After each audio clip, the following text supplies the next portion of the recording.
Hello and welcome back to Bike Ride Reviews. Today we're testing the Jasion Thunder Pro ST, a full suspension fat tire cruiser. Jason says that the Thunder Pro will reach 35 miles per hour, last up to 90 miles, and dominate streets and trails alike. Those are some bold claims for a budget e-bike, and we want to find out if they hold up in real-world testing conditions. So let's go find out. Our Thunder Pro ST arrived without damage or missing parts, which was a relief, given that I've read plenty of customer reports mentioning shipping damage and assembly issues. The box contains tools and QR codes for downloading the user manual, app, and quick start guide. The bike ships mostly assembled, with just the front wheel, handlebars, pedals, and accessories left to install. We received fenders, a rear rack, mirrors, and a tail bag. The mirrors and tail bag are currently listed as limited time promotional gifts, and they might not be included if you order this bike. Now let's quickly run through the Thunder Pro's specs before taking it out on a ride. The Thunder Pro has a steel frame, and Jason offers it as a step over or step through, like I have here. Both have the same components. Jason claims the bike weighs 82.5 pounds. But I weighed it in at 98 pounds with all the accessories included. The frame comes in a single size, with a massive height range of 5'5" to 7'2". I'm 6 feet tall, with a 33-inch inseam, and I've got the seat post at full extension to fit me.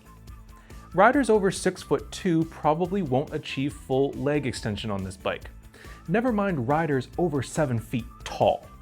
But we'll get back to this later. Jason says the Thunder Pro can support a 500-pound payload as well.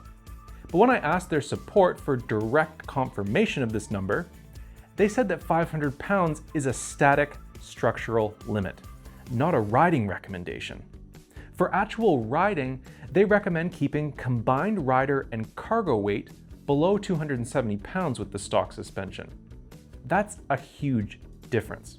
The motor is a Jason branded rear hub, with 1200 watt nominal power output, a 2000 watt peak output, and 115 Newton meters of torque. Again, I found conflicting numbers on Jason's website, so I had to ask for confirmation of these figures. Pedal assist is managed by a cadence sensor, and the Thunder Pro has a twist throttle. A removable 52 volt 20 amp hour or 1040 watt hour battery powers the system, and both the bike and battery are UL certified. Charging is done with a 2 amp charger, which takes a lengthy 10 hours to fully charge that battery. The water resistance is just IPX4, which means the Thunder Pro shouldn't be ridden in heavy rain. For a bike that's marketed as all-terrain and able to take on demanding conditions, it really should have a higher water resistance. The Thunder Pro rolls on 26-inch aluminum rims and 4-inch Chaoyang puncture-resistant tires. For suspension, you get a 70mm coil fork and a basic rear shock with a 40mm stroke. The fork has a preload adjustment and lockout. The drivetrain is a Shimano 7-speed setup with a 48-tooth chainring and a 14 to 28-tooth freewheel. Stopping is handled by generic 2-piston hydraulic brakes with 180mm rotors front and rear. It's a busy cockpit with a lot going on, including a 7-button keypad, thumb shifter, twist throttle, mirrors, and all the wiring. But the centrally mounted display is easy to read in direct sunlight. Lastly, you get app connectivity and a full safety package, including front and rear lights, brake activation, turn signals, and a loud horn with a dedicated button. So how does all of that translate out on the road?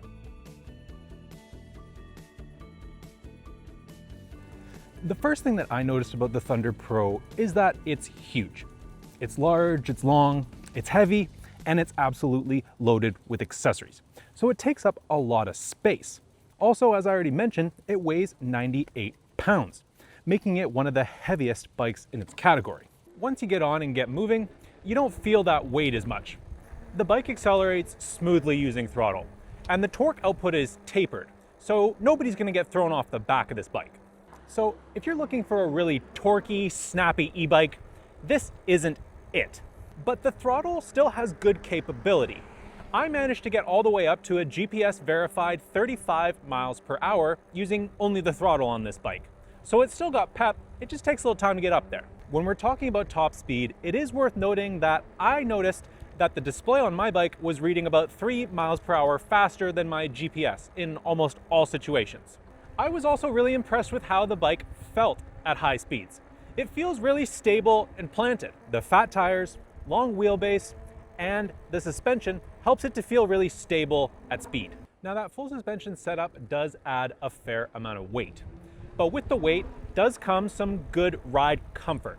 It helps to smooth out broken pavement and some impacts that you're gonna feel on your rides, and I enjoyed riding it on gravel trails and over some broken pavement. Having said that, I did find the rear shock quite firm. It's not plush by any regard, and it barely moves when you press on it. The front fork is also an inexpensive option, and it's easy to blow through that travel over a hard impact and bottom out, and the fork also dives a fair amount during hard braking. This isn't surprising given the price point of the bike, but it does contradict Jason's claim that this bike is going to dominate the trails. When I started riding this bike, the pedal assist settings really frustrated me. Pedal assist level 1 took me up to around 10 or 11 miles per hour, and pedal assist level 2 took me all the way up to 20, which was where ghost pedaling started to kick in with the 7-speed drivetrain. Levels 3, 4, and 5 all shot me well past 20 miles per hour. So I was pedaling really quickly to try to keep up without putting anything in. And personally, I hate the feeling of ghost pedaling. It really takes away from the enjoyment of biking for me. The poorly tuned cadence sensor also means that it takes a full rotation or more to get the motor to start providing power. On a bike like this that weighs almost 100 pounds, that makes it very challenging to get started from a dead stop, and impossible to get started on a hill. I had to use the throttle to get me started in almost all situations, because that pedal assist just doesn't start up quick enough. And all that sounds pretty bad, right? Well, thankfully, Jason's app fixes all of this. You can set a speed limit for each pedal assist level. You can also set an overarching speed limit, and you can choose to have the throttle apply to those speed limits in each assist level, giving you a lot of control over how the bike reacts. Within just a few minutes of tinkering, I had fixed the bike's pedal assist problem. But there is a quirk. When I first opened the app and took a look at the settings, they didn't match how my bike was responding. I had to adjust the settings and save them in the app in order for my bike and the app to actually match and say what was really doing. So if you find your Jason bike isn't reacting the way it should, or it's not following the speed limits in the app, try opening them, adjusting the parameters, and then resaving it to see if that fixes your problem like it did mine. Other than that, there were just 2 other quirks that I wanted to talk about. The first one showed up during hill testing, where the battery dropped from 100% down to 50% after a steep climb. When I stopped at the top for a few minutes and let it rest, the battery voltage jumped right back up. So it means you've got to check the battery levels when you're stopped and at rest, and you shouldn't worry too much if you see those levels drop during a big climb. And the final issue that I noticed with this bike is that it sits very low to the ground. If you initiate a turn with one of the pedals in the lower half of the stroke, it's very likely you're gonna get a nasty pedal scrape. I found that this most often happened during a sharp U-turn like this, where the bike just becomes a little too close to the ground and that pedal can strike. It's a little bit of an annoyance, but if you make sure to keep those pedals flat, you won't have an issue. Just be careful on sharp, low speed turns. So what were the highs and lows? Let's start with what I enjoyed. The Thunder Pro ST delivers tons of power. It hit a GPS verified 35 mile per hour, matching Jason's claims. And it also posted the fastest hill climbs in this comparison group. And it holds its top speed comfortably. This bike comes with a lot of accessories and features. Turn signals, a brake light, a bright headlight, loud horn, rear rack, fenders, and at the time of publication, mirrors and a rack bag. Most bikes at this price point don't include an app that lets you tune the pedal assist levels. The Jason app gives you control over the speed of each pedal assist level, overall top speed, and throttle limiting. It's the tool that fixes the poor stock settings. Without the app, the overall pedaling experience would be pretty bad on this bike. So it's great that they've included it. And every bike has its problems. And the Thunder Pro has a few that you should know about before buying. Jason markets a 500-pound payload, but the support team told me in writing that this is a static structural limit, and that the combined rider and cargo weight shouldn't exceed 270 pounds with the stock suspension. The suggested fix for heavier loads is buying a rear shock with a higher load capacity. We hope Jason removes this from its site, as this spec is misleading and it shouldn't be used to market the bike. The claimed 5'5" to 7'2" height range is too wide. At 6 feet tall, I'm using the full seat post extension, and the long reach is sure to be a stretch for riders at the low end of that range. This makes the true height range much narrower than advertised, so be cautious if you're anywhere near either end of that limit. And finally, at 98 pounds with the accessories installed, the Thunder Pro is extremely heavy. This makes it challenging to lift and maneuver, and it means it won't fit most e-bike racks. It's also enormous, so you'll need plenty of space to store it at home. The Thunder Pro ST really shined in our climbing tests, finishing the gradual hill in 2 minutes and 3 seconds at 28.1 miles per hour average, the fastest time in the comparison group, edging out the Hey Bike Hero's unrestricted run by 3 seconds and finishing well clear of the other 3. On the steep climb, it was equally as impressive, reaching the top in 2 minutes at an average of 19.5 miles per hour. Whatever you make of Jason's unreliable spec sheet, the climbing power is real. Jason claims the bike will go from 0 to 20 in 5 seconds, but I measured 8 seconds on both throttle and the maximum pedal assist across multiple runs with a full battery. Although the claim didn't hold, 8 seconds on throttle ties the Cobra and Obsidian for fastest in the comparison group, so it's not a bad result. Jason also claims that the Thunder Pro can last up to 90 miles in the lowest assist level with a 176-pound rider over a flat route. Using the max pedal assist with my 200 pounds on board, the Thunder Pro lasted 27.7 miles with 1,256 feet of elevation gain at a rapid 18.9 mile per hour average.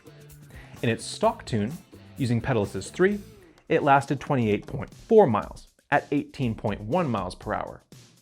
You'll notice these results are nearly identical, and that's because pedal assist 3 provides close to full power, and the range data proves it.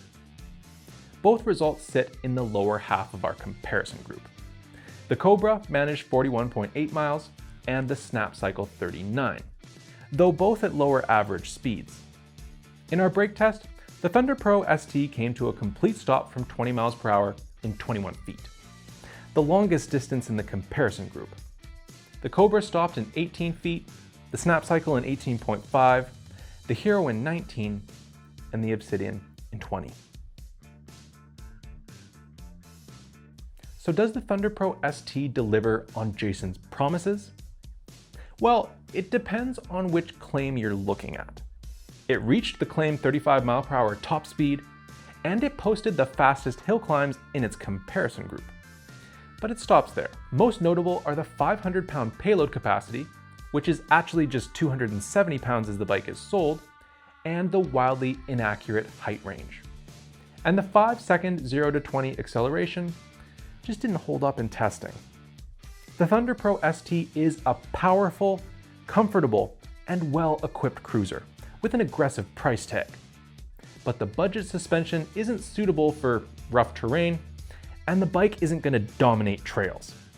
Unfortunately, all of these exaggerations and misleading specs really make you doubt Jason as a brand, despite it having some good results in our testing. One last reminder, both the 1200 watt continuous power output and 35 mile per hour top speed exceed e-bike limits in most areas.